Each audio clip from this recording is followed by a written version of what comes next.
こんにちは。自動運転便利だなぁと思うのですが、自動運転に関わる、このハンドルの右下についたボタン、使いこなせていますか？私は全然使いこなせず、どんな機能なのか気になったので、今回調べてみたことを共有します。まず、オーナーズマニュアルより、これは、車間設定スイッチというそうです。メーター表示画面のイメージはこんな感じ。プロパイロットをオンにして、前方車両を認識させる必要があります。3段階調整ができるようで、そのバーの本数で、車間距離が調整されるようです。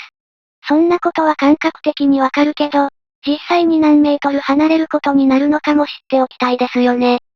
ということで、他の車で設定されている車間距離スイッチについて、調べてみました。今現状調べた中では、ホンダや BMW でも車間距離設定ができることを確認しましたが、オーナーズマニュアルでは、エクストレイルよりも具体的に、車間距離について記載されていました。まず、BMW から紹介すると、こんな感じでした。まず大きな違いは、設定できるバーの本数が、エクストレイルよりも1本多くなっています。4段階設定できるようになっているということです。車間距離のバーが多い方が良いのかは、よくわかりませんでしたが、合流地点での割り込み防止や、多少運転中に気をそらしても、十分停車余裕を持てるなど、バーの本数ごとに、機能を設けられていると使い勝手が良さそうですね。バー本数が多いほど、最大、最小の設定切り替えも面倒ですしね。それで肝心の車間距離については、バー3本のみ記載がありまして、車速のおよそ半分程度の車間距離を取れると書かれていました。後に紹介するホンダとの比較も兼ねて、時速100キロの前提で考えると、50メートルほどの車間距離を設けられるということですね。おそらく3本だけ記載があるということから、何か意味がありそうですが、BMW の推奨車間設定といったところでしょうかね。ちなみに、BMW はドイツ車ですが、ドイツ語で、BMW と言います。BMW 好きな方でこだわりの強い方に、一番好きな車は何ですかと聞くと、BMW なんて自慢げに答える人もいます。そんな風に答えてきたら、こちらも、ああ、BMW ね、と、知ったかぶってやりましょう。続いて、ホンダですが、結構詳細に書かれていました。ホンダも、バー4本まで設定されていて、車間距離を4段階調整できるようです。それで、先ほどBMWで紹介したバー3本では、車間距離が50メートルに設定されるようでしたが、ホンダは、55メートルの車間距離を設けられるようで、BMW と比較しても、ほぼ同じくらいの車間距離ということが分かりました。違いがあるとすれば、ホンダの方が車間距離がプラス4メートル長く、安全設計しているということです。また、バー1本あたり、プラス12メートルずつ増えていることもわかります。あくまで推測ですが、バー1本での車間距離で、事故が起きにくいように作り、そこから、等間隔で10メートルくらい増やして、バー3本でBMWと同じくらいの車間距離一般値、50メートルに近づけている。なんて見方もできそうかなと感じました。そうすると、バー1本の車間距離31メートルは、本当に、安全なのか気になりますよね。ということで、簡易検討にはなりますが、って計算でその安全性について考えてみました。まず、100キロで走行しているという前提を置きます。100キロで走行すると、一般的に、停車までに112メートルほど動いてしまうようです。この112メートルを停車距離とします。停車距離は、空想距離と制動距離に分けられます。空想距離は、実際にブレーキが効き始めるまでの距離。制動距離は、ブレーキが効き始めてから停車するまでの距離、のことを示し、100キロで走行していると、空想距離は28メートル、制動距離は84メートルとなるのが、一般的です。この前提から、自社車両と先行車両が100キロで走行していて、車間距離バー1本状態で、先行車両が停車し始めて、リアランプ点灯したのを確認してから、自社車両が停車しようとすると、結論としては、バー1本では、3メートルほどの車間距離を残して停車することになります。当たり前ですが、ぶつからないことがわかります。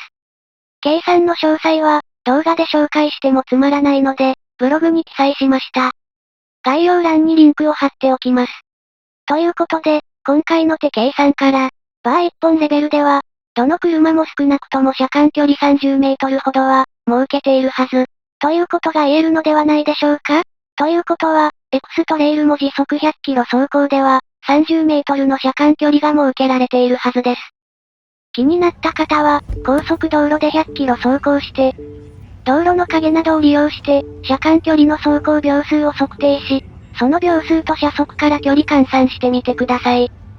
ちなみに、もう少し深く調べてみると、タイムプーコリジョン TTC と呼ばれる、車間距離と相対速度からなる指標を用いて、レーダーから、車間距離を調整する文献が数多く見られたので、エクストレイルも TTC で車間距離調整しているのかもしれないですが、私の調べでは、まだ何がどうなっているのかはわからなかったです。お詳しい方がいらっしゃれば、コメント欄でぜひ教えてください。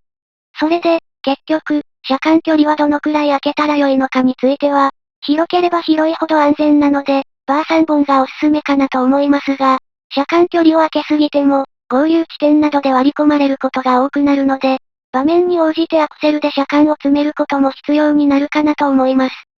結局ありきたりな回答になりましたが、参考になれば嬉しいですね。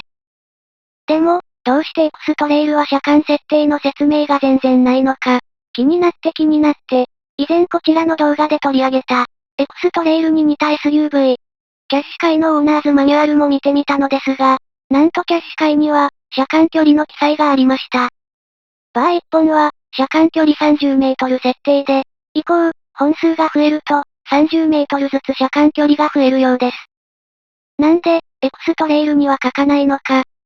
でも、バー1本のみでは、車間距離30メートルを必要とすることがより明確になったので、自動車会社ごとに大きな差はなく、きっとエクストレイルも同じ設定になっていることが予想されます。ちょっとスッキリしましたね。また、最大車間距離に関しては、ホンダは、約67メートルでしたが、キャッシュカイは90メートルでかなり広めの車間距離設定でした。